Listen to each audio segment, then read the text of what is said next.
ciencia y religión en guerra durante miles de años. Cada vez que se pone algo a prueba, la ciencia resulta tener la razón. A medida que la ciencia se perfecciona, Dios tiene menos cosas que hacer. Sin embargo, quizás hoy sea la fusión entre la fe y la tecnología lo que nos ha acercado como nunca antes a resolver el misterio más grande de la vida. Como soy creyente religioso, mi ciencia es una forma de develar el gran misterio de Dios.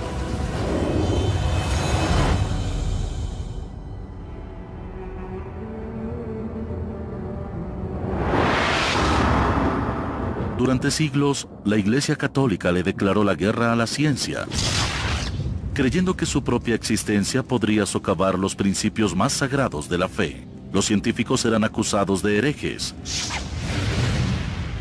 Sus hallazgos eran encubiertos y algunas veces debían retractarse bajo amenazas de muerte. Pero hoy existen indicios de un cambio radical. Cuando le digo a la gente que soy sacerdote y científico y que trabajo para el Observatorio del Vaticano, la pregunta que siempre se plantean es ¿por qué? ¿Por qué tiene el Vaticano un observatorio? La millonaria instalación de primera clase se ubica a 3.350 metros sobre el nivel del mar. Su telescopio de 1.8 metros es capaz de escrutar miles de años luz a través de las galaxias. Los científicos aquí se especializan en astronomía y cosmología.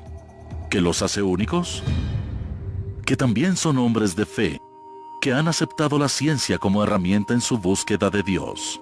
Tenemos una metodología muy estricta que hemos aprendido durante nuestra formación como científicos. Debido a la volátil historia de la Iglesia con la ciencia, la sola existencia de este observatorio de última generación es sorprendente. Desde la época de la Ilustración, ha existido una relación áspera entre la ciencia y la religión. Creo que la ciencia se ha encargado de explicar al mundo cada vez más, mientras que las personas religiosas se han sentido más amenazadas. El centro de esa amenaza para los creyentes es que la ciencia ha minimizado tanto a Dios que ya no existe. Con eso también deja de existir toda una forma de vida y una perspectiva del mundo. Durante gran parte del milenio pasado, desafiar las explicaciones de la Biblia sobre los fenómenos naturales era peligroso. A principios de los años 1600, astrónomos destacados fueron enjuiciados cuando sus hallazgos científicos discrepaban de las creencias religiosas populares. Una de las ideas más amenazantes fue una teoría desarrollada por los astrónomos Copérnico y Galileo. La Iglesia enseñaba que la Tierra era el centro del sistema solar y que el Sol giraba a su alrededor, pero Copérnico y Galileo sugirieron lo contrario, que el Sol era el centro del sistema solar. Los hallazgos de Galileo fueron vistos por algunos miembros de la Iglesia Católica como un problema, que discrepaba con la Biblia donde dice, y el Sol se detuvo. Si fuese la Tierra la que se moviera y el Sol se detuviera, eso traería un inconveniente. Creo que la Iglesia Católica ha cambiado radicalmente desde la época de Galileo. Gracias a Dios. La aceptación de la ciencia es un gran giro, pero la pregunta es, ¿por qué ahora? La presencia en la Iglesia del Observatorio del Vaticano confirma que la Iglesia reconoce el valor de la ciencia y del conocimiento que se adquiere a través de ella.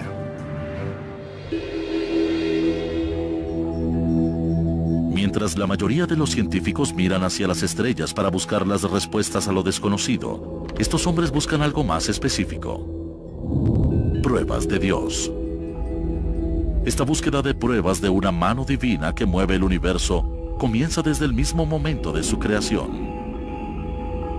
Ellos creen principalmente que explorando el universo hasta llegar al Big Bang, se preguntarán, ¿qué había antes del Big Bang? Si hubo una gran explosión, debía haber un autor. Todo el universo comenzó como un solo elemento que explotó. Eso produjo una energía que luego se transformó en materia. El Vaticano concuerda con la opinión científica general, que luego del Big Bang, la interacción de átomos de hidrógeno impulsados por la gravedad formaron las estrellas, galaxias y el universo como lo conocemos. Esto es una serie de eventos que comenzó con un caldo de partículas elementales, gas y polvo. Luego este gas y este polvo colisionaron para crear estrellas, planetas y después la vida. Salimos de este universo como lo hicieron las estrellas, las galaxias, las ranas y todo lo demás. Salimos de este universo en evolución. Esa es la mejor explicación científica para nuestro llegar a ser. ¿Todo esto ocurrió por casualidad o por necesidad? Mientras la religión sostiene la necesidad de un Dios para la creación de todas las cosas, la ciencia no lo cree. No vemos ningún obstáculo para imaginarnos el Big Bang como algo que sucedió. Desde la cosmología no hay ninguna razón para pensar que alguna influencia externa haya causado el Big Bang. Stephen Hawking dice que preguntar qué había antes del Big Bang es como preguntar cuál es el norte del Polo Norte. La pregunta es incoherente. Hace poco, Hawking desató la controversia al afirmar que, al existir una ley como la gravedad, el universo puede y se creará a sí mismo a partir de la nada. Stephen Hawking y otros proponen que para hablar del comienzo del universo no hizo falta Dios. Es algo absurdo. Este debate marca la línea divisoria entre la ciencia común y las ciencias de la fe. La Iglesia ya no ignora los hallazgos científicos, sino que muchos como el Padre Coyne creen en un modelo que incorpora tanto a la ciencia como a Dios. Se conoce como la teoría del universo bien afinado.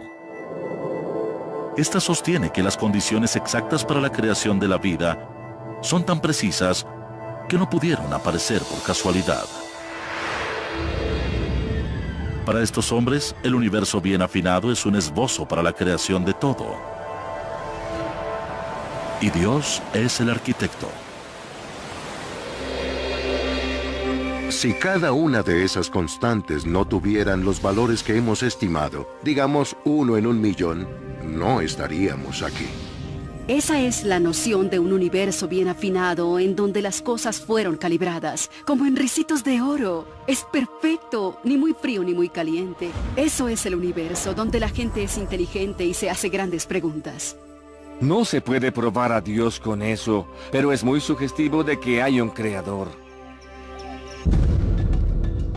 Si la teoría del universo afinado es correcta, entonces Dios creó todo el universo, pero le dejó los detalles a la naturaleza. Lo peor que se puede hacer es decir inmediatamente que Dios lo hizo. No todo está predeterminado. Él hizo un universo con una indeterminación en él, desde lo más pequeño hasta lo más grande. Y esta nueva filosofía puede que haya acercado a la Iglesia como nunca antes a demostrar a Dios. El Observatorio Vaticano es solo una parte de este cambio. Está equipado para aprovechar las nuevas tecnologías en una búsqueda perenne. Sin embargo, el espacio no es la única frontera de la exploración. Los arqueólogos y cazadores de reliquias también buscan pruebas tangibles de Dios sobre la Tierra. Su búsqueda comienza con la Biblia. Ha sido el centro del conflicto entre la ciencia y la fe desde el principio. Algunos expertos cuestionan el origen de muchos libros de la Biblia y los eventos que describen. Si observamos la Biblia como un documento literal, la ciencia entra en conflicto con eso. Pero los verdaderos creyentes la ven como la palabra de Dios de forma literal. Y ahora ellos usan la ciencia para tratar de demostrarlo. Si la investigación científica puede probar que algunos milagros de la Biblia en realidad sucedieron, muchos creen que también demuestra que Dios existe.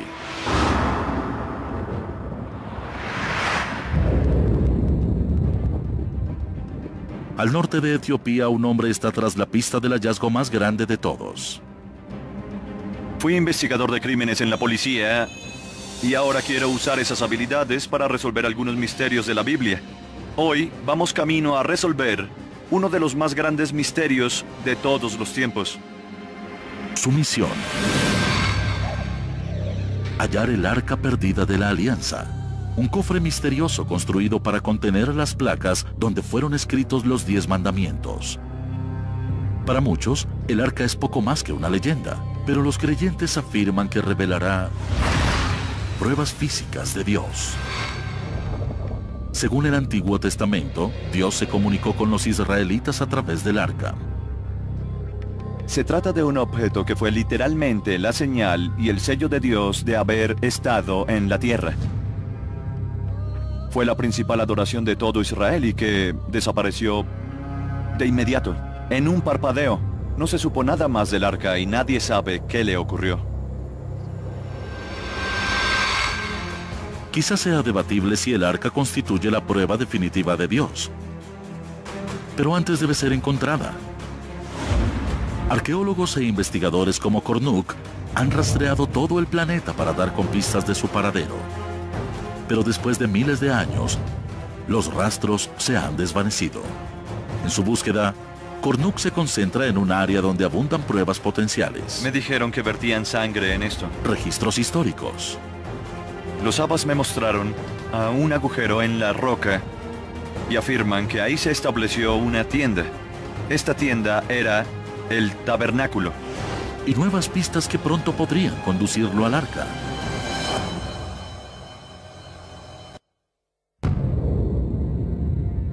Durante siglos, el hombre ha mirado a los cielos. Primero en señal de fe, y después para hacer reflexiones científicas. La convergencia de ambas doctrinas opuestas podría contener la clave para resolver el misterio más grande de la vida, una prueba de Dios. Bob Kornuk está al frente de esta búsqueda de pruebas tangibles. Intenta hallar el Arca de la Alianza, uno de los artefactos más importantes del Antiguo Testamento. Se cree que esta arca contiene el infinito poder de Dios.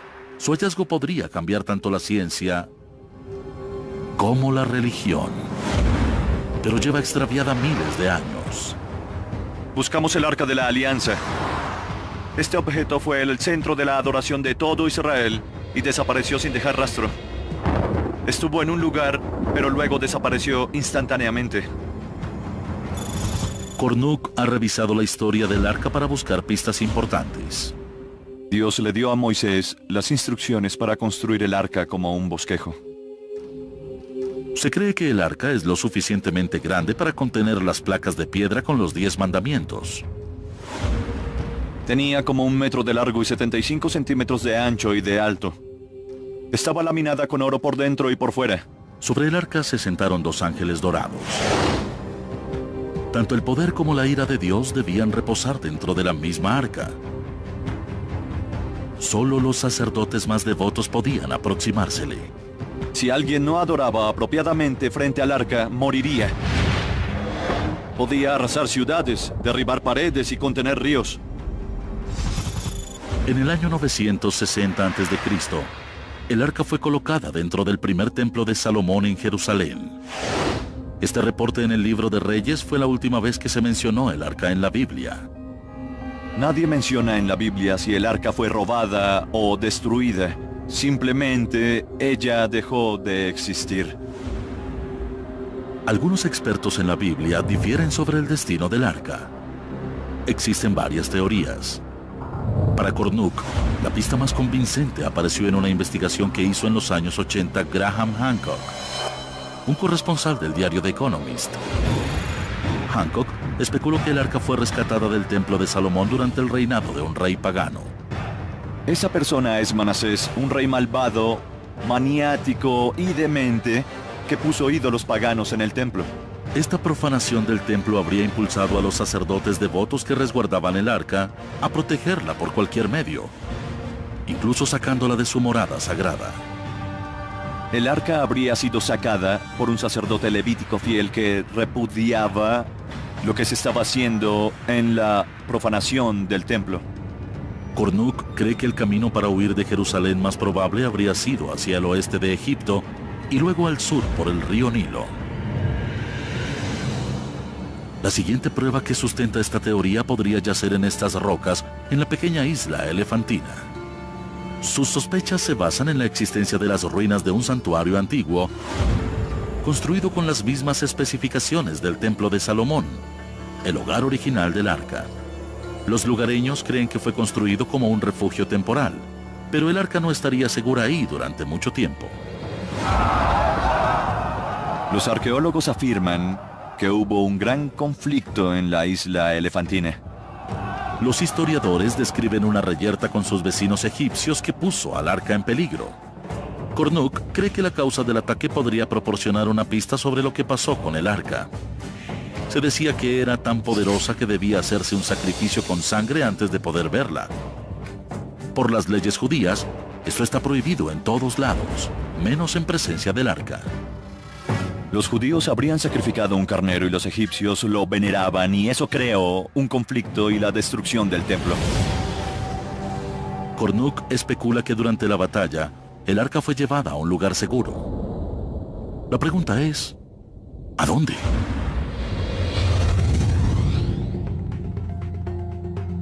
A un continente de distancia de Etiopía. El libro del Éxodo llamó la atención de otro investigador que intenta acortar las distancias entre la ciencia y la fe.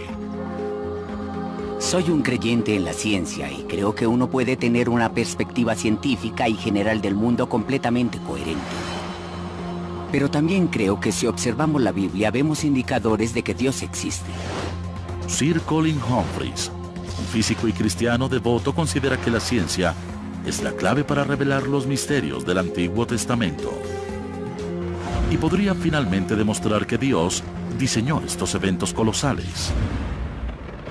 Su investigación comienza con uno de los momentos más icónicos de la Biblia: la separación del Mar Rojo. Egipto. Año 1446 a.C. Según el libro del Éxodo, Moisés y los israelitas escaparon de la esclavitud, pero se encontraron atrapados entre la espada y el mar. Los israelitas estaban atrapados, no tenían escapatoria, y de repente, un viento sopló sobre el mar toda la noche. Dejó el lecho descubierto. Los israelitas pensaron, ¡qué maravilla!, y se apresuraron a cruzar. El ejército del faraón los siguió, pero el agua volvió a su lugar y los atrapó.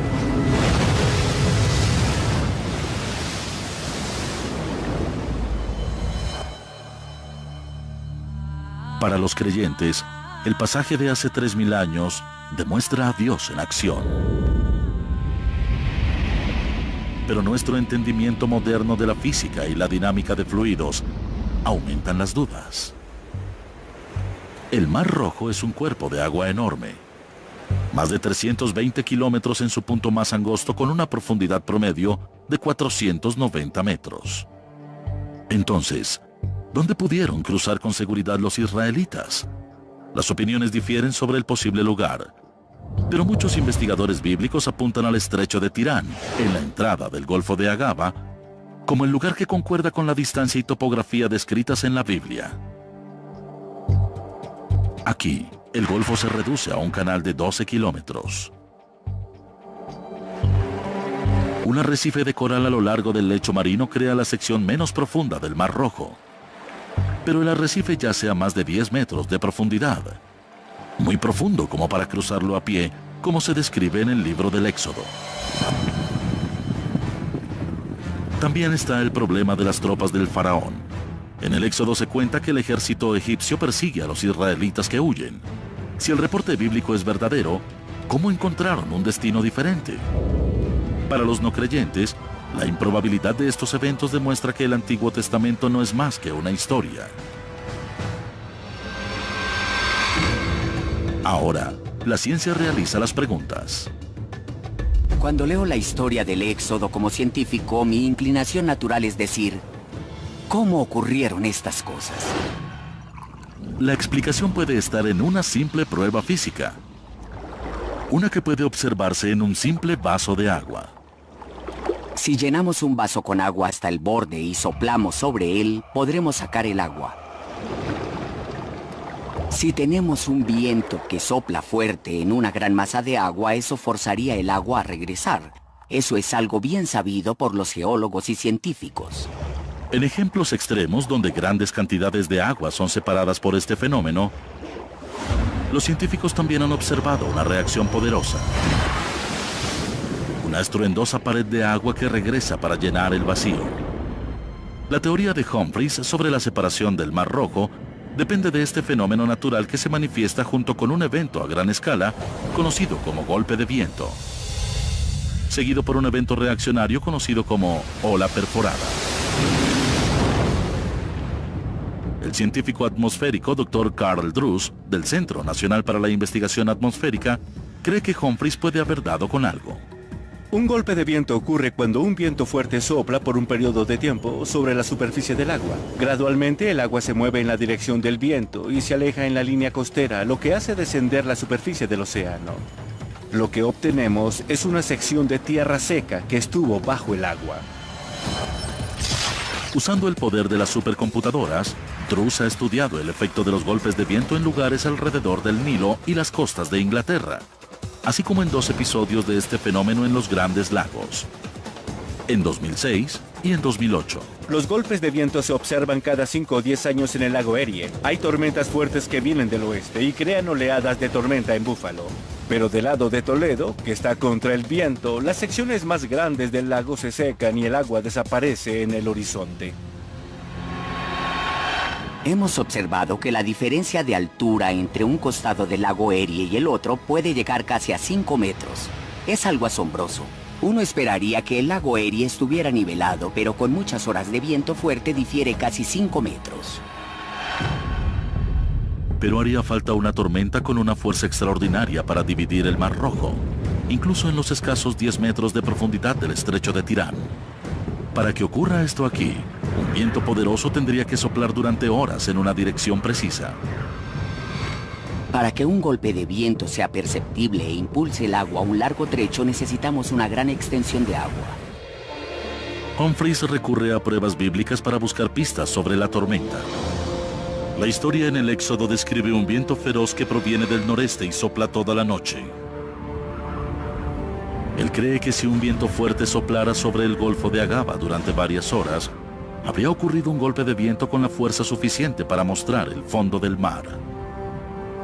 El Golfo de Agaba tiene 180 kilómetros de largo, y si hacemos un cálculo con la fuerza del viento de un huracán, el agua retrocedería unos 730 metros o incluso el doble. Con información recolectada por satélites de la NASA, el Dr. Carl Drews crea un modelo del océano y un mapa del territorio del Golfo para examinar los efectos posibles de una tormenta similar. Uso mapas e información geológica y trayectorias de sedimento para reconstruir la configuración de los lagos y ríos que existían durante el periodo del Éxodo. Luego activo este modelo del océano con una supercomputadora y le aplico un viento digital que sopla a 100 kilómetros por hora. Sería difícil caminar con ese viento, pero es posible. Uno podría avanzar. Los huracanes y ciclones se desarrollan con mayor frecuencia en mar abierto. Entonces, de acuerdo con los patrones climáticos mundiales, ¿podría una tormenta de esta magnitud haber golpeado el Mar Rojo que está rodeado por tierra firme? Un estudio oceanográfico en la Universidad Estatal de la Florida determinó que este tipo de tormenta podría golpear esta región una vez cada 2.400 años. Es una escasa probabilidad, pero científicamente posible. Combinando los relatos bíblicos de la separación del Mar Rojo con la representación científica, Drews construye una línea de tiempo que concuerda con las condiciones descritas en el Éxodo. La tormenta perfecta. La Biblia dice que esto ocurrió en una noche. Es decir, sopla el viento durante 12 horas, se detiene repentinamente y vemos que el agua se divide y permanece así durante 4 horas para finalmente volver a juntarse. Pero incluso con 4 horas para cruzar la brecha entre las aguas, habría sido imposible que 2 millones de israelitas atravesaran el Mar Rojo y escaparan. ¿Acaso las pruebas científicas refutan el relato bíblico? Hablamos de mucha gente que atraviesa un espacio pequeño en solo 4 horas. Esa cantidad es increíblemente grande. Muchos creen que la historia del Éxodo fue inventada. Humphreys atribuye esta discrepancia a problemas de traducción del libro del Éxodo. En el hebreo antiguo, la misma palabra podría tener varios significados, y la palabra usada para 1000 en el libro del Éxodo es una palabra hebrea llamada Aleph, que también puede significar grupo o tropa. Sabemos por la literatura egipcia que una tropa del ejército egipcio estaba compuesta de solo 10 hombres, así que cuando se lleva esa traducción al relato y se calcula, no se obtiene 650.000 hombres sobre 20, sino 5.000 sobre 20. Si añadimos mujeres y niños, hablamos de unas 20.000 personas. Si el nuevo cálculo de Humphreys es preciso, reafirma el caso de que el milagro del Mar Rojo realmente ocurrió. Humphreys calcula que una aglomeración de este tamaño podría cruzar un lecho marino de 12 kilómetros en 4 horas. Luego todo encaja. Y si los cálculos, que eran lo más complicado, se simplifican de repente, resulta elegante decir que esta tiene que ser la solución correcta. El diseño avanzado computarizado también podría validar una última pieza del milagro del Mar Rojo. Al acortar el lapso de tiempo de cruce a 4 horas, la ciencia permite entender cómo los israelitas pudieron escapar a la libertad. Y también cómo los egipcios encontraron la muerte. En una de las mayores masacres descritas en la Biblia. Domingo por History. Desde la cosmología y la arqueología hasta la oceanografía, investigadores de varias disciplinas científicas han iniciado una búsqueda global para encontrar pruebas cuantificables de Dios. Sir Colin Humphreys y el Dr. Carl Drews buscan pruebas que demuestren que los eventos descritos en la Biblia realmente ocurrieron. Usando cálculos precisos y modelos computarizados, cada uno ha detallado un panorama para la tormenta perfecta que pudo haber causado la separación del Mar Rojo, como lo describe el libro del Éxodo. Según su teoría, un fenómeno llamado golpe de viento crea olas de gran duración y obliga al agua a retirarse lo suficiente como para que los israelitas pudieran abrirse camino a la libertad a través de una brecha entre las aguas. Pero el libro del Éxodo también describe la repentina destrucción del ejército del faraón mientras perseguía a los israelitas a través del lecho marino. Para explicar esto, Drews y Humphreys señalan la fuerza natural en oposición que puede seguir a casos extremos de golpes de viento. Una ola perforada. El término define el fenómeno en el que una marea regresa desplazando agua con tanta fuerza que forma una enorme ola de gran poder. Cuando el viento se detiene, esa agua regresa repentinamente y se originan estas paredes de agua turbulentas, colisionando y aplastando a cualquiera que estuviera en la brecha. Los cálculos de Drews revelan que un golpe de viento con la fuerza suficiente para separar el Mar Rojo habría desatado una ola rotatoria de magnitud devastadora. La primera vez que leí el relato pensé, si el agua regresó, ¿por qué no huyeron? Lo que muestran las matemáticas es que si se tiene esta agua que ha sido separada por el golpe de viento y el viento se detiene, esa agua regresa como una ola de marea, no regresa gradualmente sino bruscamente. Y el libro del Éxodo dice que Moisés abrió sus manos sobre las aguas y el viento dejó de soplar. Invocado por la mano de Moisés, o como reacción natural de un golpe de viento, una ola con esta fuerza habría arrasado instantáneamente al ejército del faraón. Oyeron este estruendo en la distancia. Cuando miraron, lo que habría sido una montaña de agua les cae encima desde ambos lados y desde atrás. Barre a estas personas hacia el mar, es lo que precisamente dice el libro del Éxodo. Hasta los detalles del relato concuerdan con lo que sabemos por la ciencia. Las olas perforadas son extrañas y un preciso modelo matemático para predecir este fenómeno ha eludido a los científicos durante siglos hasta ahora. Las matemáticas son complicadas. A esto se le llama ecuaciones diferenciales de segundo orden. Hace 300 o 200 años era imposible hacerlas. No se puede explicar, pero podemos decir que concuerda con la ciencia moderna y con un mecanismo natural.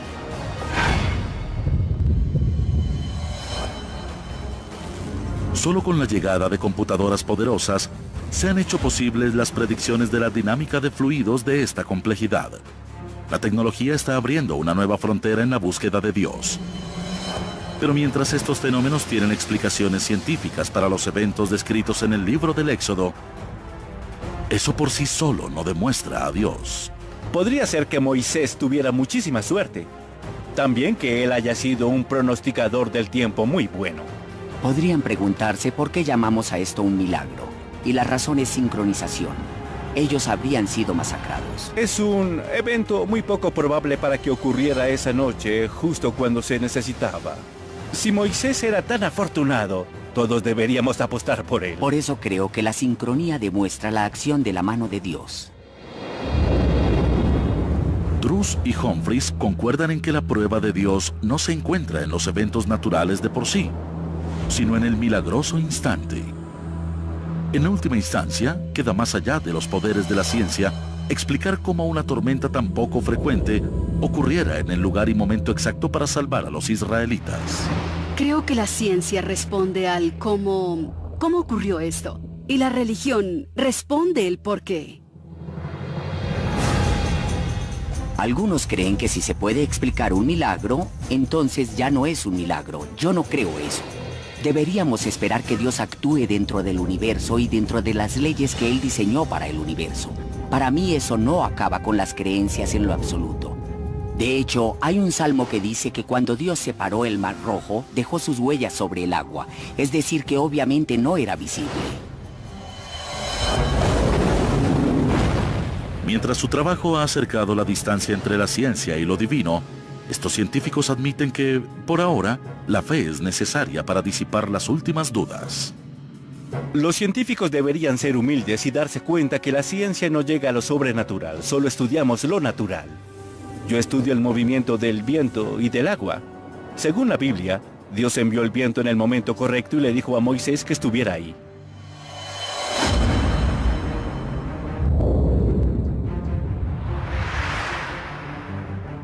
En su búsqueda para hallar el arca perdida de la alianza y la prueba de Dios que podría contener, Bob Cornuke ha seguido el rastro de las pistas hasta el norte de África. Si el arca fue perseguida desde la que fue su morada por 300 años en la isla Elefantina, Cornuke cree que la ruta más probable para protegerla habría sido siguiendo el río Nilo hasta Etiopía. Aquí es donde la búsqueda ha traído a Cornuke. Vamos a Gondar, un lugar donde viven judíos hasta la actualidad. Ellos afirman ser descendientes de las mismas personas que trajeron el Arca de la Alianza hasta Etiopía. Aquí los judíos suman menos del 1% de la población. Pero la existencia de esta aislada comunidad no es una prueba concreta de que el Arca haya seguido este camino. La mayoría de los expertos creen que la presencia de judíos aquí es casual. Los expertos se burlan de la idea de que el Arca de la Alianza pudo haber venido aquí. Averiguaremos si podemos demostrar que estos expertos se equivocan. Estamos en Ciudad de Gondar, en Etiopía. Esta localidad es única en todo el mundo. En una época esta fue una floreciente comunidad judía. Hoy la mayoría de los judíos falaches se han ido. Pero en todos lados hay señales de que su presencia continúa. La comunidad judía que vivió en la zona Falache aparentemente estuvo aquí 400 o 500 años antes de la época de Cristo. Hay pilas de rocas. Estas tumbas podrían tener miles de años. Los habitantes siguen las tradiciones judías típicas en su mayoría, excepto una. Ellos hacen sacrificios de sangre. Esto no se hace en ningún lugar del mundo, pero se hace aquí en el pueblo Falache desde hace cientos o quizá miles de años. ¿Acaso esta es una conexión definitiva con el arca? Cornuke busca al último rabino de la comunidad Falache. Hola, Shalom. ¿Desde hace cuánto tiempo han vivido judíos aquí? Muy bien, desde el año 500 a.C. Ella dice que los judíos estuvieron aquí 500 años antes de Cristo y es lo que creo que demuestran las pruebas. ¿Ella sabe si los falashes hacen sacrificios de sangre?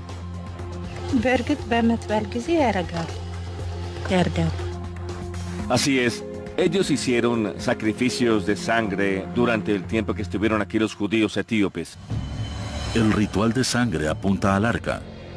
Pero las anécdotas no son pruebas, y Kornuk lo sabe. La razón por la que regresa hoy a Gondar es para buscar pruebas biológicas, un vínculo genético entre esta aislada comunidad judía y la orden de los sacerdotes para proteger el arca de la alianza hace miles de años. ¿Nos permite tomar una muestra del interior de su boca? Estaría complacida de que le analizaran su ADN. Kornuk recolecta una base de datos del ADN de los habitantes judíos. Será una búsqueda única que aún no ha ofrecido resultados. Pero descubrir alguna conexión genética con los antiguos levíticos podría ser explosivo. Si demostramos una huella de ADN que los relacione con los eventos antiguos, sería algo realmente enorme para la teoría de que el arca fue traída a Etiopía. El rastreo genético moderno podría ser una herramienta importante para establecer un vínculo con el arca. Pero muy lejos de ahí, otro equipo de investigadores pudo haber hallado un vínculo con Dios incluso más directo, oculto en nuestro ADN. Pruebas científicas de Dios. Algunos buscan en el comienzo del universo, otros en los desiertos de África y el Medio Oriente. Pero una de las pruebas de Dios más asombrosas no está en un templo o santuario. ¿Y si estuviera en cada uno de nosotros?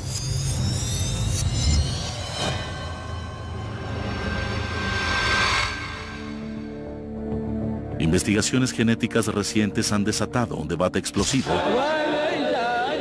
al explorar si nosotros mismos podríamos estar predeterminados a creer en Dios. El renombrado biólogo molecular Dr. Dean Hamer ha descubierto lo que llama el gen de Dios, que demuestra que creer en Dios, o incluso el mismo Dios, está codificado en nuestro ADN. Los científicos han intentado desmentir a Dios durante mucho tiempo. No han tenido éxito y no hay indicios de que lo logren en el futuro.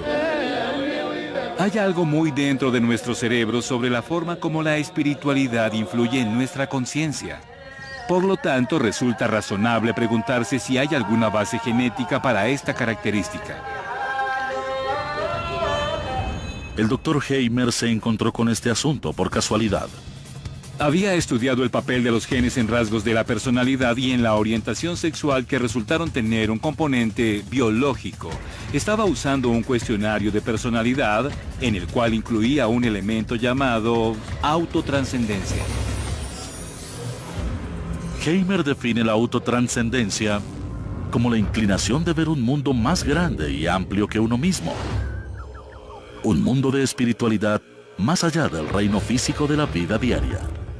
Puede mostrarse numéricamente que la verdadera religión de una persona, como el catolicismo o el protestantismo, es 100% medioambiental. Pero la espiritualidad tiene pocos componentes medioambientales y muchos genéticos. Por ejemplo, la gente reza más que las veces que tiene relaciones sexuales.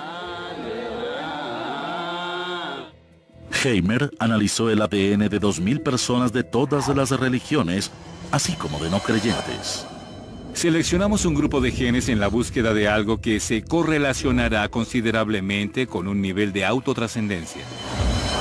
Después de varias pruebas, el equipo de Hamer identificó un tipo de gen en particular estrechamente relacionado a fuertes sensaciones de espiritualidad. Ese gen resultó llamarse BMAT2, que significa transportador vesicular de monoaminas. Para hacerlo más sencillo, a eso lo llamamos el gen de Dios. Creemos que tiene algo que ver con la habilidad o susceptibilidad de la gente para creer en conceptos como Dios. ¿Acaso esto prueba que Dios está establecido en nuestro código genético?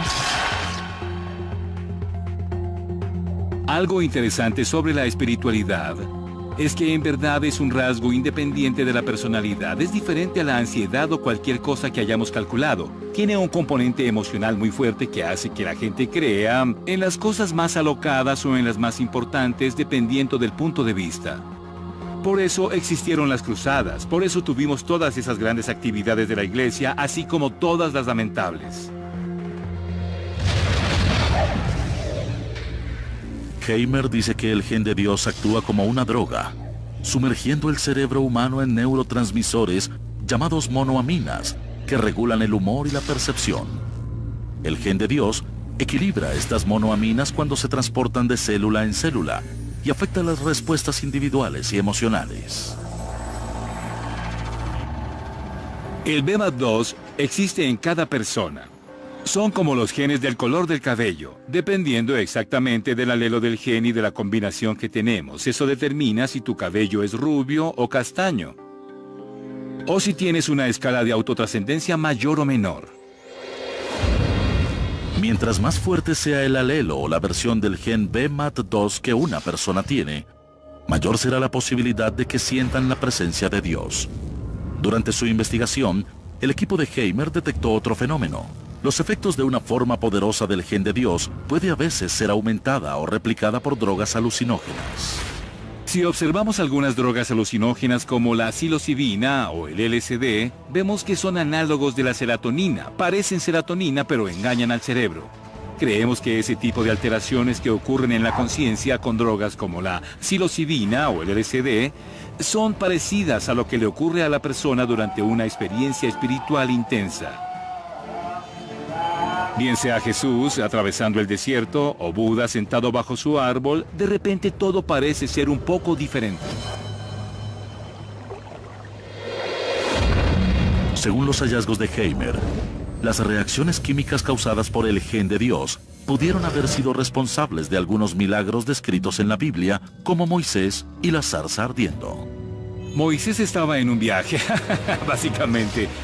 Puede que haya estado en un viaje porque Dios le estaba hablando desde una zarza ardiendo, o quizás estaba en un viaje porque se comió un hongo venenoso con su sopa ese día. No hay manera de saberlo, pero lo que sí sé es que sus experiencias quizás involucraban cambios en los niveles de monoamina en su cerebro. No digo esto para comparar las experiencias religiosas con las drogas, sino que ambos hechos actúan en los mismos senderos del cerebro. Si se tiene la versión del gen de Dios que lo hace a uno más espiritual, es contar con una diminuta o muy pequeña porción de psilocibina para toda la vida. Y hace el cerebro un poco más susceptible a este tipo de ideas. Si eres creyente, podrías decir que esto prueba que Dios nos hizo para que podamos entenderlo y demuestra su existencia. Si se es un incrédulo, podrías decir que esto demuestra que el cerebro crea a Dios, que todo es químico y que Dios no existe. Pero si no es ahí donde se conecta el hombre con Dios, ¿por qué se desarrollaría algo como el gen de Dios? Algunos biólogos teorizan que en las antiguas sociedades humanas, donde miembros de la misma tribu adoraban uno o varios dioses comunes, un gen de Dios más funcional los hizo trabajar en equipo y protegerse los unos a los otros. En ambientes sociales cooperativos, un gen de Dios más fuerte habría sido una ventaja evolutiva. Pero los científicos también revelan una ventaja física en la espiritualidad. Hay mucha información hoy día que muestra que la gente que es espiritual y religiosa tiende a vivir más tiempo, a recuperarse de enfermedades más rápidamente. Hay muchas posibilidades de cómo genes como estos pudieron sobrevivir a la más reciente evolución.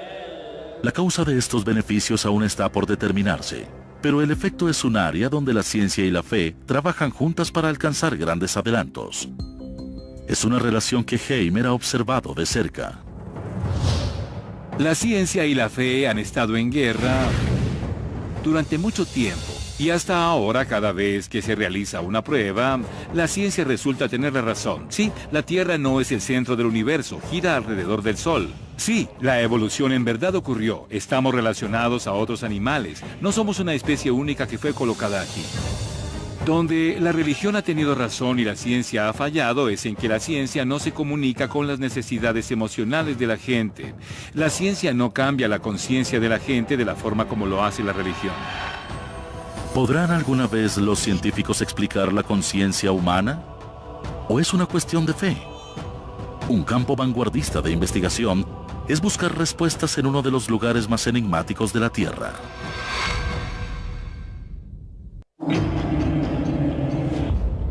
A través del tiempo, el hombre se ha esforzado por explicar su propia existencia. Y durante siglos, esta búsqueda ha conducido a una respuesta: Dios. Los avances científicos del último siglo han planteado preguntas sobre la existencia de un ser supremo. Pero ahora, la fe y la ciencia se juntan para tratar de responder la mayor de nuestras preguntas. ¿Existe Dios?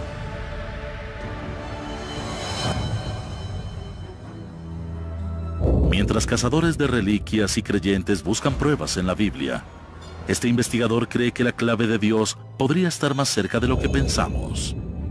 Su búsqueda de respuesta lo ha conducido a investigar los rincones más recónditos de la mente humana. El doctor Andrew Newberg, director de Medicina Integrada de la Universidad Thomas Jefferson, estudia lo que sucede en el cerebro humano cuando se contempla a Dios y al mundo espiritual. Creo que estamos en un punto interesante cuando tenemos la oportunidad de trabajar conjuntamente con la ciencia y la religión de una forma nunca antes vista. Y este nexo con el cerebro humano nos permite explorar nuestro mundo científicamente y espiritualmente. Usando encefalogramas de baja radiación, Newberg puede observar los cambios físicos que ocurren en el cerebro cuando una persona reza o medita. Decidimos practicarles ecografías a personas que habían estado realizando varias prácticas espirituales y religiosas durante años. Nuestro trabajo inicial se hizo con personas diestras en la meditación budista. También estudiamos a un grupo de monjas que habían estado dentro del mundo espiritual durante más de 50 años. Usamos un escanógrafo para tomar fotos de sus cerebros y tomamos otras fotos cuando se encontraban descansando y no estaban haciendo nada en particular. Luego tomamos otra foto de sus cerebros cuando estaban concentrados en su meditación u oración. Las zonas que parecieran ser más afectadas durante estas prácticas incluyen la parte del cerebro llamada lóbulo frontal, ubicada justo detrás de la frente. Esta parte normalmente se activa cuando enfocamos nuestra atención sobre alguna cosa. En las imágenes de Newberg, el lóbulo frontal se enciende como se encendería si la persona se concentrara en resolver un problema de matemáticas difícil. Los monjes tibetanos mostraron mayor actividad en su corteza visual porque se concentraban en objetos sagrados. Cuando vimos las monjas mientras rezaban, no notamos las áreas visuales encendidas en el cerebro, sino las zonas verbales. Y tiene sentido porque rezar es una práctica verbal. Pero las imágenes también revelaron algo inesperado. Otra área en la que estábamos interesados era en el lóbulo parietal. Se ubica en la parte trasera superior del cerebro. Encontramos que resultó tan interesante en las personas que hacían la meditación y en las monjas que rezaban, ya que esta área del cerebro se apacigua durante estas prácticas. El lóbulo parietal es la parte del cerebro que monitorea y refuerza un sentido de nuestros alrededores físicos inmediatos. Cuando el Dr. Newberg veía cómo este se oscurecía, notaba que las personas perdían el rastro de sus alrededores, fusionándose con el universo. El cerebro está diciendo, sí, es así. Uno debería sentir eso porque el lóbulo parietal se oscurece y el lóbulo frontal se enciende. Tratamos con una experiencia en la que las personas se liberan y pierden la habilidad de percibir el espacio y el tiempo de la forma como normalmente lo hacemos.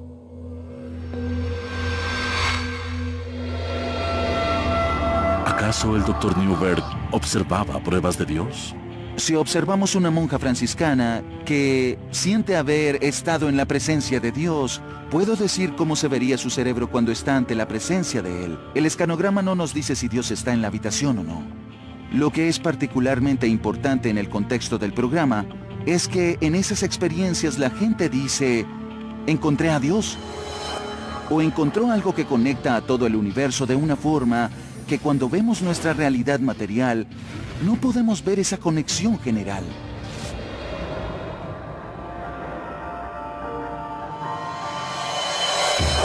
Los hallazgos de Newberg sugieren que la forma como está conectado el cerebro de una persona podría determinar si es un creyente o no. En pruebas con su escáner, se le pidió a los ateos que contemplaran a Dios. Cuando vemos el cerebro de los ateos, contemplando a Dios, lo que vemos es que en el lóbulo frontal hay un aumento de la actividad mayor al que vemos en las monjas franciscanas, quienes meditan y se concentran en Dios. Lo que pudimos concluir de este hallazgo es que un ateo en realidad no puede entender la idea. Se les pidió a las personas no religiosas con experiencia en meditación que se colocaran en un estado similar al trance. Los resultados revelaron que su actividad cerebral era muy diferente a la de los monjes y las monjas en un estado trascendental, pero religioso. En realidad no quieren pensar en Dios o tienen problemas pensando en Él.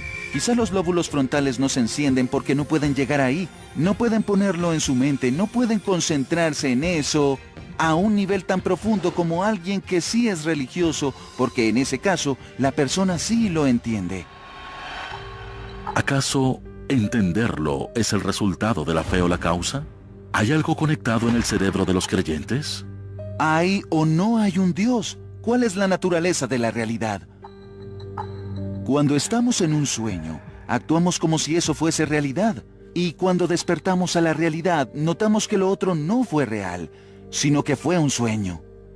Cuando la gente tiene experiencias místicas o espirituales profundas, hacen lo mismo. Ellos sienten esa realidad. Es mucho más importante que la realidad de todos los días.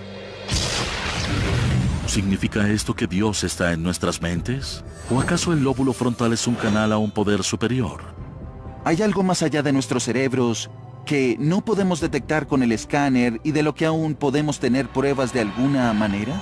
Cuando me hago la pregunta, para mí resulta lo más importante. No creo que uno siempre esté equivocado.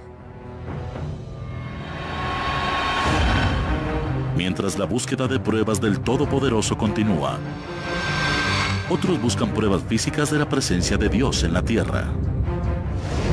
En Etiopía, Bob Cornuck está tras la pista del artefacto más sagrado mencionado en la Biblia: el Arca de la Alianza. El cofre dorado que según algunos contiene los 10 mandamientos y que ha estado perdido durante miles de años. Su recuperación y autenticación corroborarían amplias extensiones del Antiguo Testamento y quizás sea un cauce directo a Dios. Cornuck ha seguido el rastro de las pistas por el río Nilo hasta su fuente, el lago Tana. Cruzaremos el lago en un viaje en bote de 3 horas. Tormentas frecuentes y aguas infestadas de cocodrilos hacen que este pasaje sea traicionero. Si el arca fue traída aquí por sus protectores, las defensas naturales del lago Tana habrían disuadido a cualquiera de sus enemigos. El remoto lugar habría sido un escondite perfecto para el artefacto sagrado. Este lago es muy grande y tiene islas muy interesantes. Podrían ser piezas de rompecabezas para resolver el misterio sobre el paradero del Arca de la Alianza y a dónde fue llevada. A casi 50 kilómetros de las costas se encuentra una isla prohibida. La pared de un acantilado de más de 12 metros de altura enmarca el perímetro, un obstáculo desalentador que podría haber protegido el arca de asaltantes y ladrones. Esa es la isla Tanakirkos. Pueden ver que parece un fuerte. ¿Cómo alguien podría escalar esa pared si quisiera buscar el arca y llevársela? Tanakirkos está habitada por monjes muy cautelosos con los forasteros. Ellos poseen una serie de artefactos extraños que podrían probar que el arca fue escondida en esta isla durante 800 años. Algunos de estos tesoros nunca han sido vistos por extraños. Determinado a tener acceso a los artefactos, Cornuck ha visitado antes la isla, tratando de ganar la confianza de los monjes. Hola, él es Abba Gabriel, un buen amigo mío. Él es considerado un hombre santo y es venerado por miles de personas. Veremos su aldea y veremos artefactos que podrían estar relacionados de manera única con la verdadera Arca de la Alianza. Las reliquias están aseguradas en un búnker cerrado. Estamos frente a la puerta tras la que hay tesoros caseros, coronas de reyes y artículos que fueron traídos aquí desde Jerusalén con el Arca de la Alianza. La presencia de Dios está literalmente en estos objetos. Se dice que estos delicados objetos son artefactos del ritual de sangre que se hacía en presencia del arca como una ofrenda a Dios. A Cornuc se le permite examinar una reliquia importante, el Gomer, un recipiente antiguo que dicen solía contener la sangre del animal sacrificado.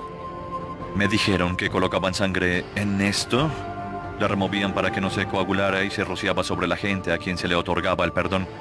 También la rociaban sobre el Arca de la Alianza.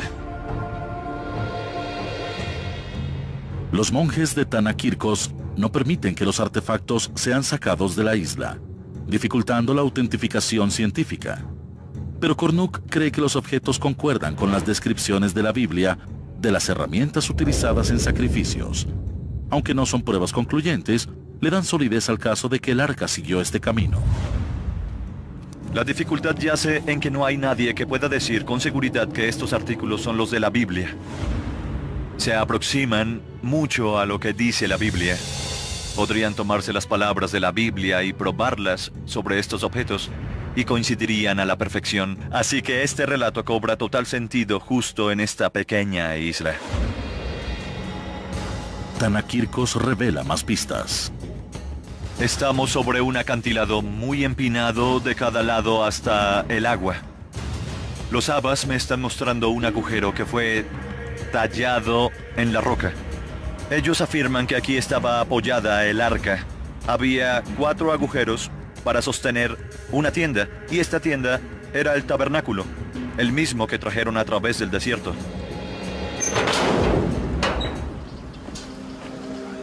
Estas rocas de aquí son los otros 2 apoyos. Fueron extraídas. Cortaron todo el bloque de granito y los trajeron aquí para cuando el Arca de la Alianza descansaba en el tabernáculo. Estos hallazgos sostienen la teoría de que el arca estuvo aquí, en la isla Tanakirkos.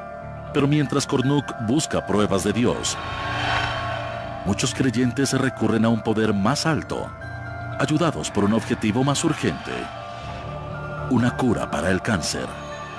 Donde la medicina ha fallado, estos curadores por fe en Texas podrían traer la salvación. ¿Son estos asombrosos resultados prueba del poder de la oración? ¿O son un placebo?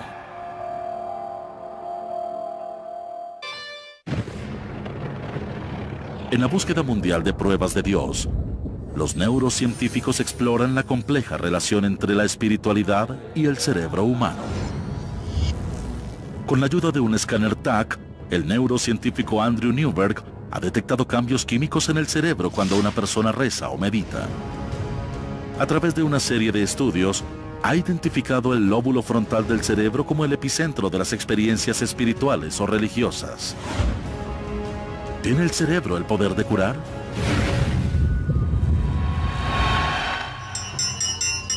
Desde los primeros días de la historia humana, el hombre ha creído en los poderes curativos de la oración. Los curadores por fe han existido durante siglos para sacar partido de este fenómeno.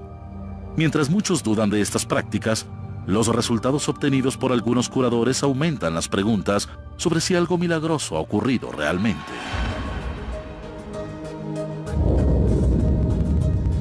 Las multitudes que claman haber visto al Dr. Isaac Nemeh creen que están viendo a Dios trabajando a través de las manos del hombre. Esto es un milagro, en realidad una bendición de Dios. El Dr. Nemeh es un antiguo anestesiólogo que se hizo curandero. Si me proclamo curandero, significa que yo soy quien cura. Pero realmente, la sanación no proviene de mí. Nemeh afirma que es un canal por el que viaja la curación. Lo que hago demuestra que Dios sí existe. Nemeh dice que las miles de curaciones que ha conseguido durante años son la prueba de que la ciencia y la fe trabajan en conjunto. No podemos separar a Dios de la ciencia. Cuando tratamos a la gente, ellos no tienen que saber que estoy rezando. Muchos de sus pacientes han agotado las opciones que ofrece la medicina tradicional. Yo tengo cáncer de ovario. Ya perdí las esperanzas sobre las medicinas. Me han operado 3 veces. Por eso espero un milagro. Rezo por un milagro. Mientras el pronóstico suena sombrío, la historia de algunos de los antiguos pacientes del Dr. Nemeg parecen ofrecer esperanza. Conozcamos a Kathy Kwak, su diagnóstico: cáncer de pulmón.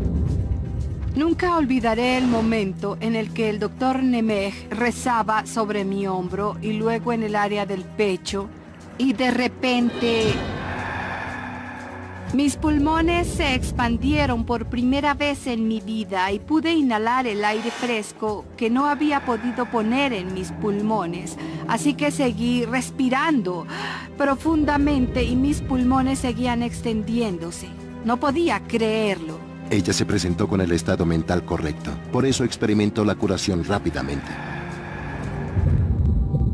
Una semana después de visitar al Dr. Nemeg, las pruebas revelaron un hecho sorprendente. El tumor se había ido. El oncólogo de Kathy no pudo ofrecer una explicación médica. Dijo: nunca les digo esto a mis pacientes. Kathy desapareció. Desapareció por completo. Kathy, fuiste bendecida por un milagro. No permitas que alguien diga otra cosa. Aparentemente Kathy experimentó un milagro. ¿Pero fue este sorprendente fenómeno un ejemplo de la misericordia de Dios? ¿O el efecto placebo que indujo al cerebro a sanar el cuerpo por sí mismo? Cuando la gente se sumerge en estados espirituales y rituales profundos, su cuerpo y su cerebro cambian. Quizá lo hacen de la forma como funciona su sistema inmunológico, que cambia la forma como el cuerpo y el cerebro reaccionan a ciertas cosas. Muchos científicos creen que el efecto placebo es falso, pero en realidad describe la forma poderosa como trabaja nuestro cerebro y puede cambiar la forma como actúa el cuerpo. Aún está más allá del poder de la ciencia saber si la curación de Kathy fue provocada por la gracia de Dios o la gracia de su gen de Dios. Pero antes de saber si los resultados dramáticos de la sanación son pruebas de Dios o simplemente pruebas del poder del placebo, la búsqueda de pruebas científicas de un poder superior continúa.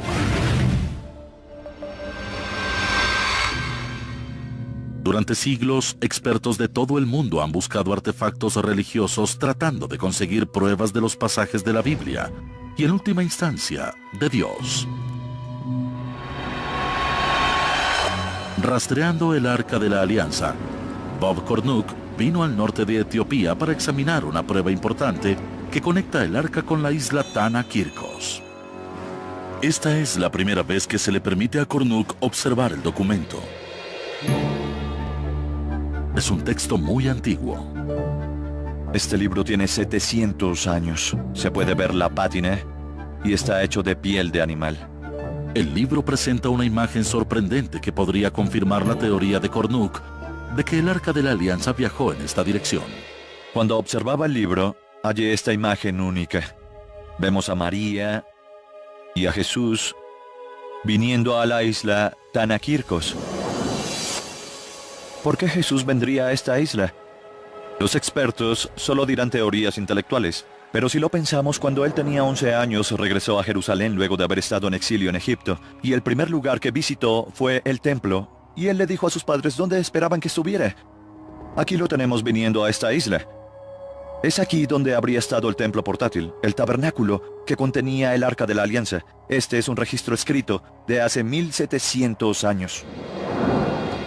Transmitido durante generaciones, la historia oral de Tana Kirkos corrobora el relato del antiguo libro. ¿Y creen que Jesucristo estuvo aquí?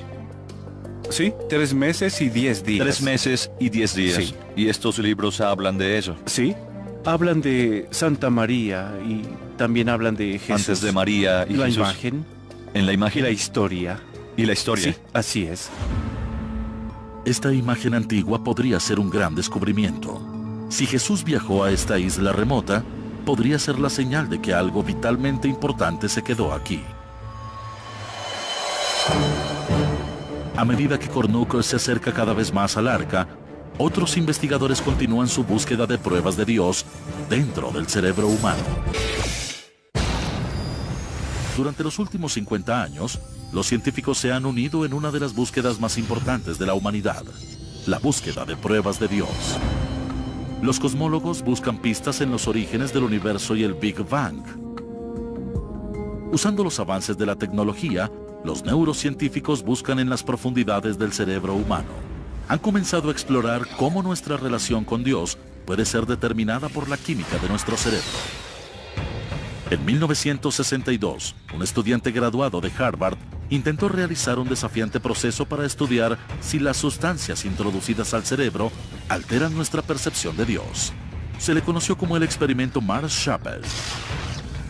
La meta del estudio era determinar si un alucinógeno introducido en el cerebro de un sujeto de prueba devoto podría crear la sensación de estar en presencia directa con Dios. Lo que se hizo en la Universidad de Harvard con los estudios de Timothy Leary y antes de la prohibición de las drogas psicodélicas era tomar un grupo de estudiantes creyentes en el camino de la espiritualidad. Él los dividió en dos grupos. A un grupo le dio psilocibina, un alucinógeno muy poderoso.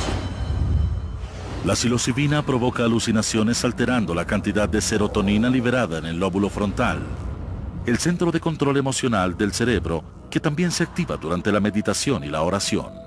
Al otro grupo le dio una droga controlada que los haría sentir euforia pero sin alucinaciones. Luego todos fueron a una misa de Viernes Santo en la capilla y escucharon un sermón dado por un ministro muy conocido en la capilla de Harvard. Las personas que tomaron el placebo dijeron que la misa era como cualquier otra. Pero muchos de los que recibieron el alucinógeno describieron una experiencia de autotrascendencia durante la misa, una sensación de estar conectados directamente con Dios. Semanas después de esa experiencia, él les pidió describir sus vivencias y resultó que las personas que consumieron peyote recordaron esto como una experiencia muy importante y transformadora que les cambió la vida, mientras que los que consumieron drogas controladas presenciaron un sermón más. Para los que tomaron psilocibina, el impacto del experimento fue duradero. En otro estudio 20 años después, muchos de los sujetos percibieron la prueba como una experiencia profunda que les cambió la vida. Algunos reportaron haberse sentido conectados directamente con Dios. Los hallazgos del experimento Marsh-Shapell refuerzan los resultados de las imágenes del cerebro llevados a cabo en el laboratorio del Dr. Newberg. Ambos estudios relacionan al lóbulo frontal con nuestra percepción de Dios e indican que nuestra experiencia espiritual puede intensificarse por la oración ferviente, meditación e incluso con drogas psicoactivas. ¿Acaso estas experiencias intensas nos crean la ilusión de estar conectados a un poder superior? ¿O activan una parte del cerebro diseñada para ser un canal entre el hombre y Dios? Estudios posteriores del lóbulo frontal podrían ser la clave para probar a Dios. A medio mundo de distancia, Bob Cornuke busca la prueba máxima de Dios sobre la tierra, el Arca de la Alianza. La búsqueda le ha dado un rastro que lo condujo por el Nilo a los asentamientos judíos cerca de Gondar hasta el lago Tana. Ahora, siguiendo las pistas halladas en Tana Kirkos y en una antigua leyenda etíope, Cornuke llega a un pequeño pueblo al norte de Etiopía.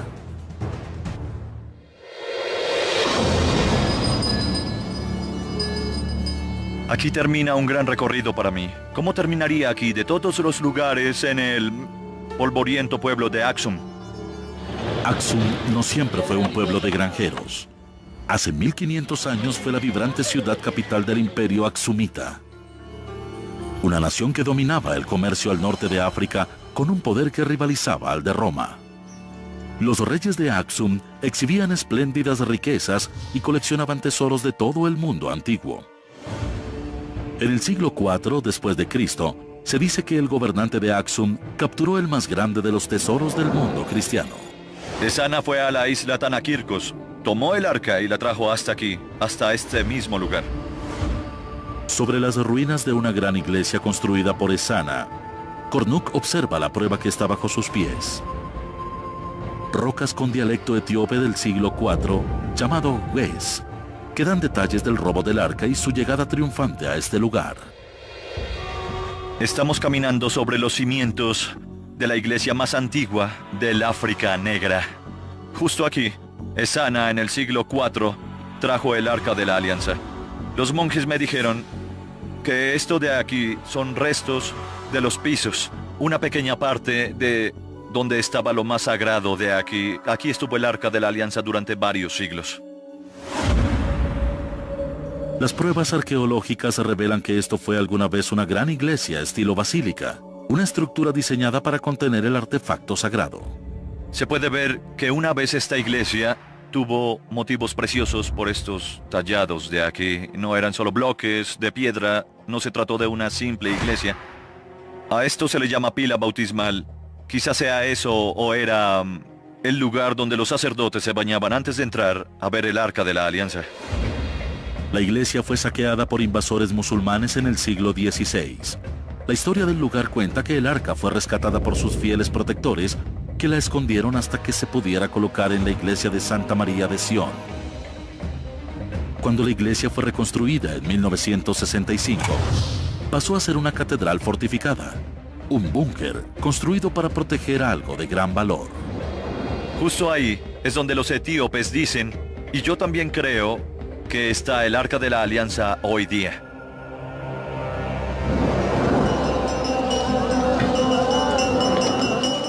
La gente de Aksum cree que el Arca y los 10 mandamientos reposan en una catacumba muy bien asegurada. Un escuadrón de adoradores dedicados es la primera línea de defensa. Son voluntarios armados con rifles de asalto que vigilan día y noche este complejo. Él dice que durante 6 años ha sido guardián de esta iglesia. La seguridad de este complejo es muy estricta. Incluso si un intruso llegara a superar a los guardias armados, hay otro sistema de seguridad dentro de la iglesia. No es solo un gran edificio con lo más sagrado al fondo. En realidad es una secuencia de pasillos que atraviesan el lugar. Es como un laberinto. Se dice que los corredores son de concreto y muy estrechos, con ángulos agudos, imposibles de maniobrar cargando un objeto grande como el Arca de la Alianza. Pero la mayor de las protecciones del Arca puede ser su propia reputación. Los etíopes creen que es muy poderosa. Creen que si alguien se pone en presencia de este objeto sin motivos puros, encontrará la muerte. Será quemado vivo. Ellos creen que esta arca tiene poderes que ninguno de nosotros podríamos imaginar. Se dice que hace menos de una década, 3 monjes se escabulleron hacia la cámara y se detuvieron frente al arca. Un hombre murió en el lugar, otro 2 semanas después. Yo vine hasta aquí, apenas oí que un hombre había muerto y me reuní con su familia, fui a la tumba y la vi. El tercer hombre tenía problemas en la vista y aún se encuentra con vida. No creo que el arca tenga el poder que dicen los etíopes. Sí creo que posee el poder de la mente. Estas personas fueron adoctrinadas desde que nacieron. No recuerdan una época en la que no se les haya dicho que esta arca tiene un increíble poder.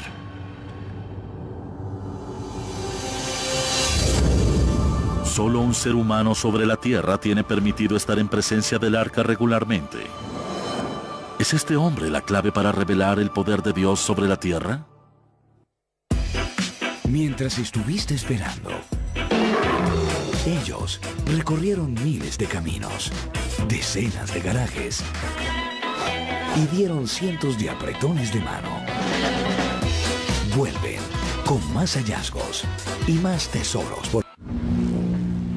Desde la química del cerebro humano hasta la exploración de sistemas estelares lejanos, la ciencia está descubriendo nuevas evidencias en la búsqueda mundial de pruebas de Dios.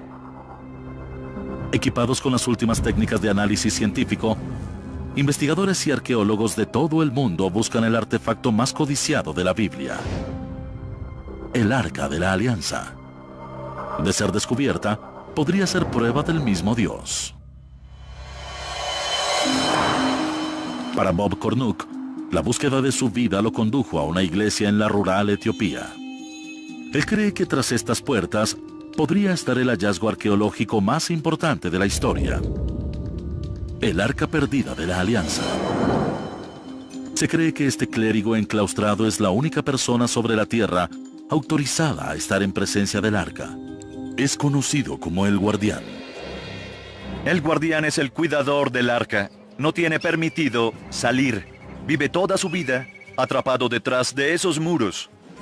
Si el arca no estuviera ahí, ¿por qué estarían todos estos guardianes durante cientos y miles de años como prisioneros? El guardián casi nunca habla con extraños. Pero ahora y después de una larga negociación con los ancianos de Axum, Kornuk ha obtenido una presentación. Aquí, el guardián habla con Kornuk a través de una puerta en la parte trasera del complejo. ¿Está bien de salud para ir a adorar el arca? ¿Se siente bien? Él está diciendo, yo solo rezo. ¿Reza? Sí, él reza.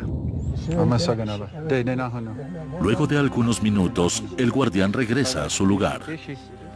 Bob Kornuk está a pocos metros de lo que podría ser la morada del arca. Pero hoy no podrá acercarse más. Me reuní con el guardián, le di la mano y lo miré a los ojos. Son los mismos ojos que posiblemente se han posado sobre el arca de la Alianza. Kornuk espera que su nuevo acceso al guardián y su continua relación con los ancianos de Axum algún día rinda frutos. La oportunidad de ver el arca. El arca de la Alianza es la gema, la joya de toda la arqueología. Si alguien viniera a mí ahora y me dijera, Bob, anda detrás de esa cortina para que veas el arca de la Alianza, lo haría. Iría de un salto. Se trataría del hallazgo arqueológico más grande de la historia.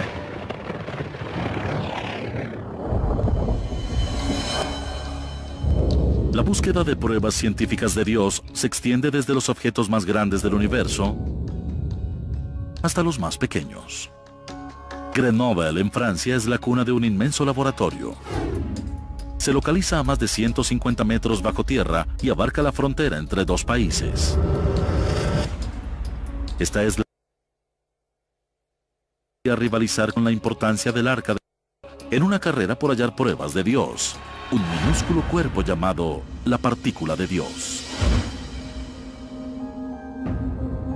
Mejor conocido para los físicos como el bosón de Higgs, la teórica partícula de Dios podría ser una conexión extraviada. Si es detectada, podría cambiar todo nuestro entendimiento del universo y alteraría para siempre el debate sobre la existencia de Dios.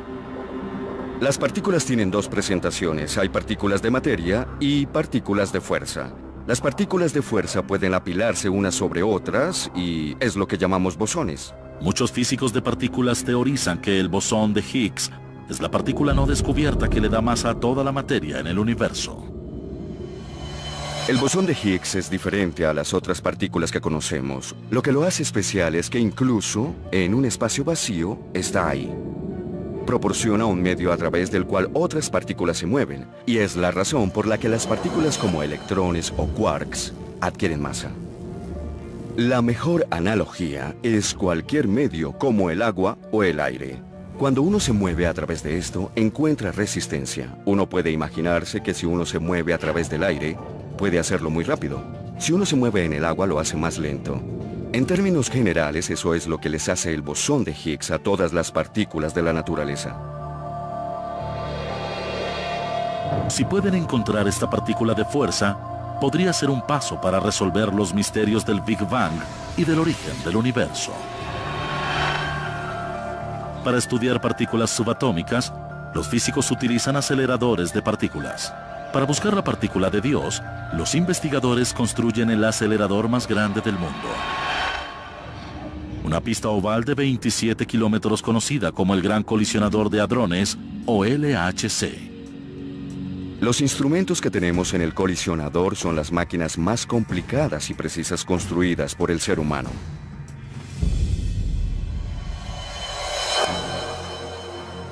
Si tomamos protones y los aceleramos a una velocidad cercana a la de la luz, hasta el punto donde no importa la velocidad sino la energía, estas partículas tienen más de 1000 veces la energía que el protón tendría en estado estacionario. Con la energía que producen acelerando en dirección opuesta, Dos rayos de protones están puestos en trayectoria de colisión. Cuando chocan, el impacto resultante hace explotar a cada uno en una cascada de partículas, incluso más pequeñas, incluyendo varios tipos de bosones. Las colisiones entre los protones son tan energéticas que se obtiene una gran explosión de partículas diferentes. Los mismos protones tienen quarks y gluones dentro. Así que lo que sucede es que uno de los quarks o uno de los gluones de un protón impacta contra una de las partículas constitutivas del otro protón y crea una gran lluvia.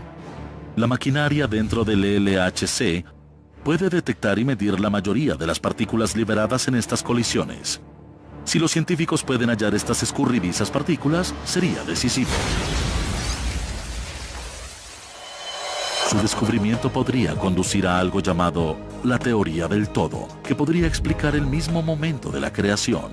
Si retrocedemos la película o en el tiempo, una teoría del todo nos ayudaría a explicar el Big Bang y a entender lo que pasó en ese momento. Los investigadores alrededor del mundo amplían las fronteras de nuestro conocimiento científico, abriendo una nueva frontera en la gran búsqueda de la humanidad: hallar pruebas de Dios. Esa búsqueda ha conducido a los físicos a construir la maquinaria más grande en la historia de la humanidad: el Gran Colisionador de Hadrones. El LHC separa rayos de partículas subatómicas a niveles de energía aproximados a esos ocurridos a momentos después del Big Bang. Estas colisiones les permiten a los científicos investigar las partículas de materia y energía más pequeñas. Como Einstein dijo que E es igual a mc al cuadrado, la energía es proporcional a la masa. Si se quieren partículas más pesadas, se necesita más energía, lo que significa que hay que construir máquinas cada vez más grandes.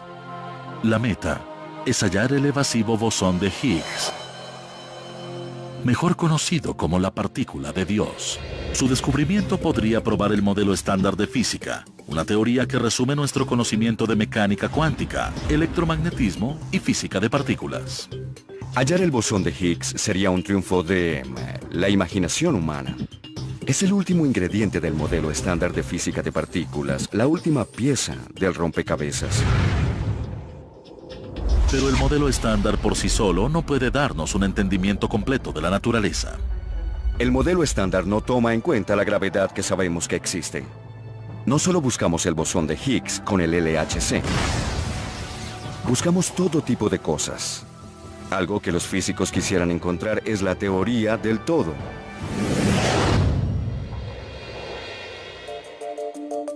El modelo estándar es muy bueno en las fuerzas que conocemos: electromagnetismo y fuerzas nucleares. Si pudiéramos agregar ahí la gravedad, podríamos compilar todo lo que hay en el universo. Los científicos esperan que la partícula de Dios pudiera ser un peldaño hacia la teoría del todo. Una simple ecuación que describa todas las fuerzas fundamentales de la naturaleza: la gravedad, responsable de la evolución de estrellas y galaxias; la energía nuclear, responsable de mantener junta toda la materia; y la fuerza electromagnética, responsable de la luz, las interacciones químicas y la propia vida. Las verdaderas implicaciones de la teoría del todo es que puede que haya una teoría del todo, es decir, debe haber una serie de leyes de la naturaleza que aplican para todo lo que ocurre en toda la historia del universo. Nunca hay una desviación de esas leyes, nada se separa de ellas. No hay nada más allá o sobre ellas. Descubrir esta teoría podría ser esencial para nuestra comprensión sobre cómo empezó el universo. Algo que necesita hacer la teoría del todo es unir la gravedad con la mecánica cuántica. Es lo que hace falta para entender el Big Bang. Este fue el momento en el que había partículas alrededor. Por eso la mecánica cuántica es importante, pero el universo se estaba expandiendo a gran escala. Así que la gravedad era importante. La teoría del todo nos ayudaría a entender lo que pasó en ese momento. Si una teoría del todo podría ayudar a entender la creación del universo, ¿también podría explicar a su creador? Si hubiese una teoría del todo, si alguien supiera todas las leyes de la física, uno fácilmente se preguntaría, ¿eso es todo? ¿Acaso sería una buena explicación decir que esta es la teoría del todo porque alguna inteligencia superior lo hizo así? Para algunos, la respuesta es no.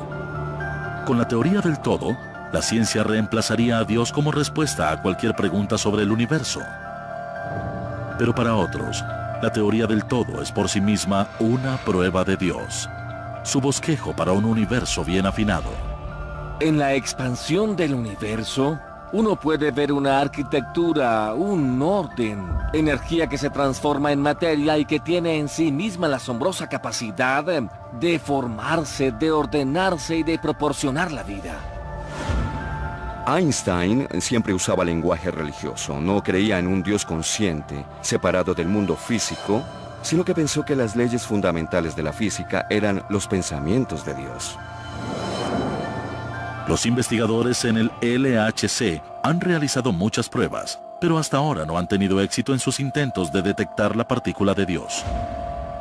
Pero con o sin ella, la búsqueda de pruebas de Dios continuará desde las partículas más pequeñas hasta los confines más alejados del universo.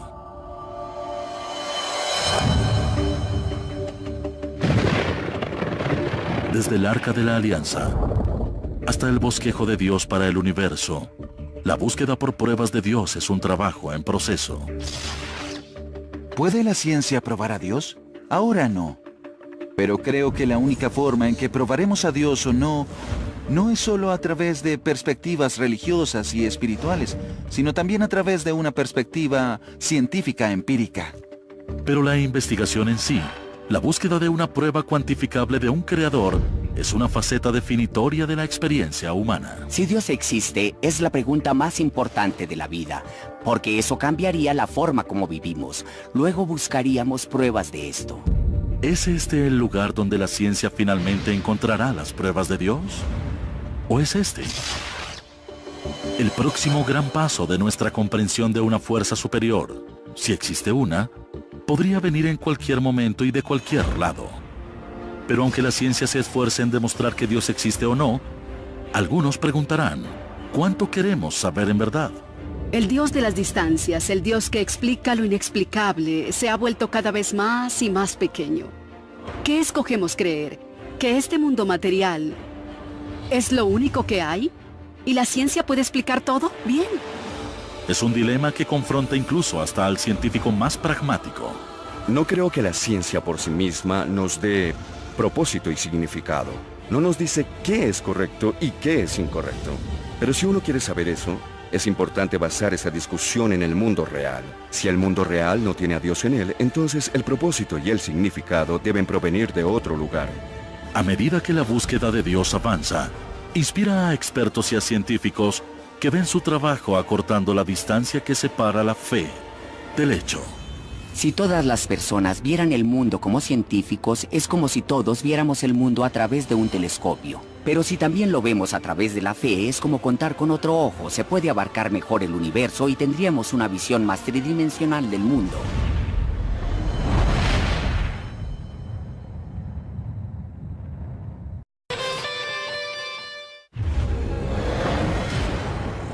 Ciencia y religión en guerra durante miles de años. Cada vez que se pone algo a prueba, la ciencia resulta tener la razón. A medida que la ciencia se perfecciona, Dios tiene menos cosas que hacer. Sin embargo, quizás hoy sea la fusión entre la fe y la tecnología lo que nos ha acercado como nunca antes a resolver el misterio más grande de la vida. Como soy creyente religioso, mi ciencia es una forma de develar el gran misterio de Dios.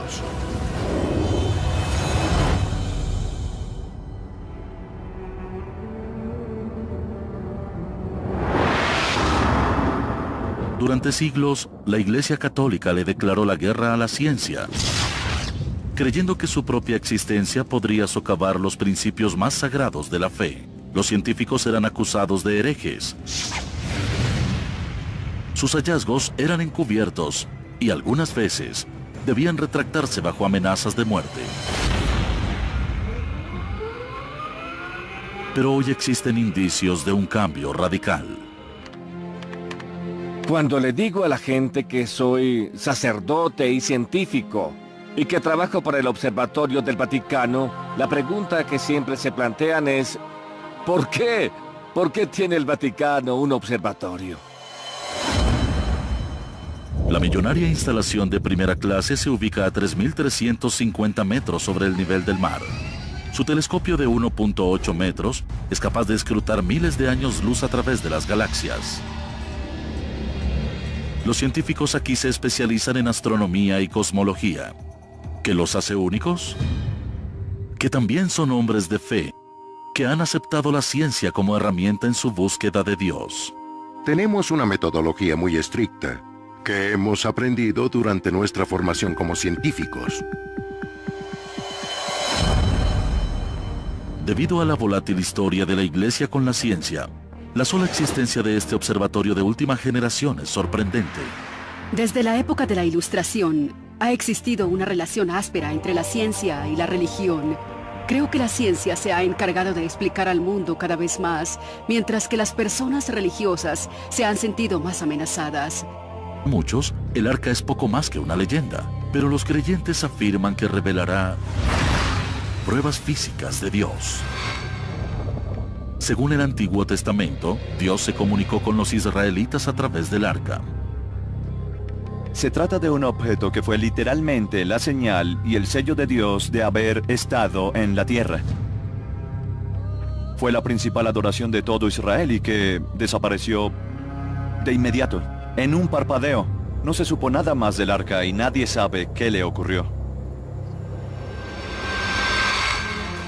Quizás sea debatible si el arca constituye la prueba definitiva de Dios. Pero antes debe ser encontrada. Arqueólogos e investigadores como Kornuk han rastreado todo el planeta para dar con pistas de su paradero. Pero después de miles de años, los rastros se han desvanecido. En su búsqueda, Kornuk se concentra en un área donde abundan pruebas potenciales. Me dijeron que vertían sangre en esto. Registros históricos. Los abas me mostraron a un agujero en la roca y afirman que ahí se estableció una tienda. Esta tienda era el tabernáculo. Y nuevas pistas que pronto podrían conducirlo al arca.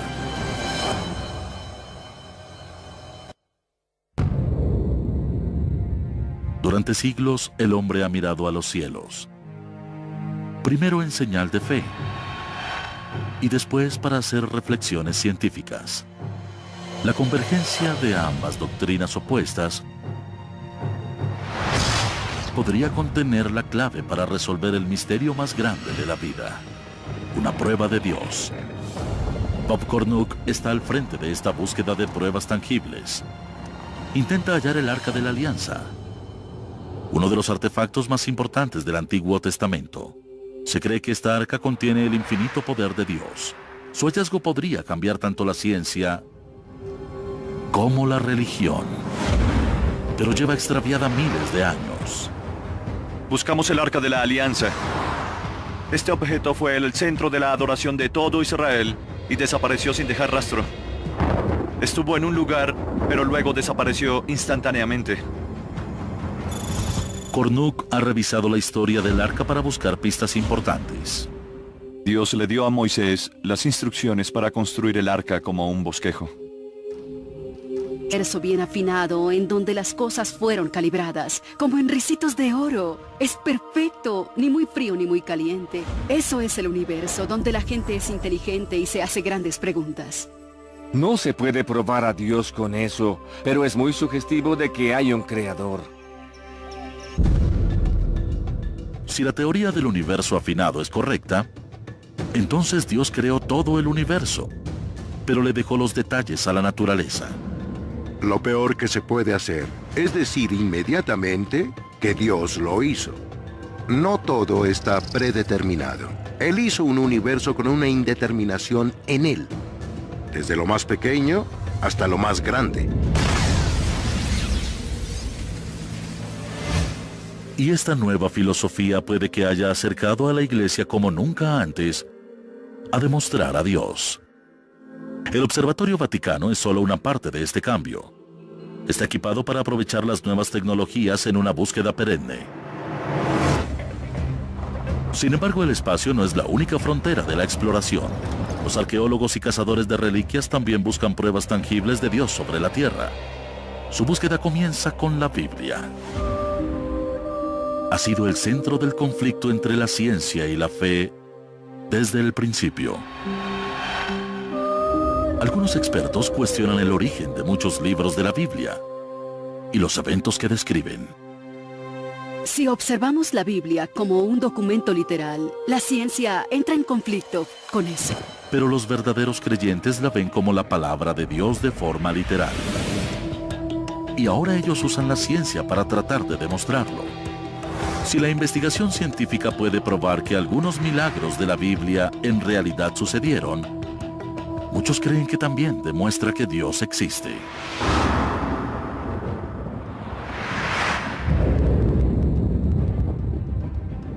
Al norte de Etiopía, un hombre está tras la pista del hallazgo más grande de todos. Fui investigador de crímenes en la policía y ahora quiero usar esas habilidades para resolver algunos misterios de la Biblia. Hoy vamos camino a resolver uno de los más grandes misterios de todos los tiempos. Su misión: hallar el arca perdida de la Alianza, un cofre misterioso construido para contener las placas donde fueron escritos los 10 mandamientos. El centro de esa amenaza para los creyentes es que la ciencia ha minimizado tanto a Dios que ya no existe. Con eso también deja de existir toda una forma de vida y una perspectiva del mundo. Durante gran parte del milenio pasado, desafiar las explicaciones de la Biblia sobre los fenómenos naturales era peligroso. A principios de los años 1600, astrónomos destacados fueron enjuiciados cuando sus hallazgos científicos discrepaban de las creencias religiosas populares. Una de las ideas más amenazantes fue una teoría desarrollada por los astrónomos Copérnico y Galileo. La Iglesia enseñaba que la Tierra era el centro del sistema solar y que el Sol giraba a su alrededor, pero Copérnico y Galileo sugirieron lo contrario, que el Sol era el centro del sistema solar. Los hallazgos de Galileo fueron vistos por algunos miembros de la Iglesia Católica como un problema, que discrepaba con la Biblia donde dice: y el Sol se detuvo. Si fuese la Tierra la que se moviera y el Sol se detuviera, eso traería un inconveniente. Creo que la Iglesia Católica ha cambiado radicalmente desde la época de Galileo. Gracias a Dios. La aceptación de la ciencia es un gran giro, pero la pregunta es, ¿por qué ahora? La presencia en la Iglesia del Observatorio del Vaticano confirma que la Iglesia reconoce el valor de la ciencia y del conocimiento que se adquiere a través de ella.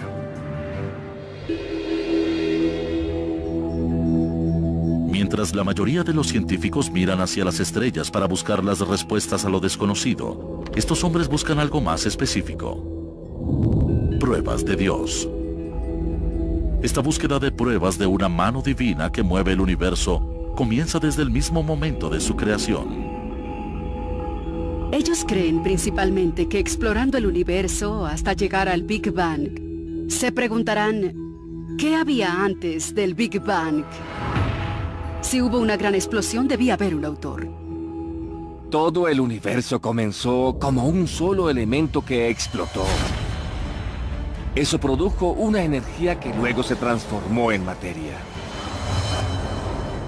El Vaticano concuerda con la opinión científica general, que luego del Big Bang, la interacción de átomos de hidrógeno impulsados por la gravedad formaron las estrellas, galaxias y el universo como lo conocemos. Esto es una serie de eventos que comenzó con un caldo de partículas elementales, gas y polvo. Luego este gas y este polvo colisionaron para crear estrellas, planetas y después la vida. Salimos de este universo como lo hicieron las estrellas, las galaxias, las ranas y todo lo demás. Salimos de este universo en evolución. Esa es la mejor explicación científica para nuestro llegar a ser. ¿Todo esto ocurrió por casualidad o por necesidad? Mientras la religión sostiene la necesidad de un Dios para la creación de todas las cosas, la ciencia no lo cree. No vemos ningún obstáculo para imaginarnos el Big Bang como algo que sucedió. Desde la cosmología no hay ninguna razón para pensar que alguna influencia externa haya causado el Big Bang.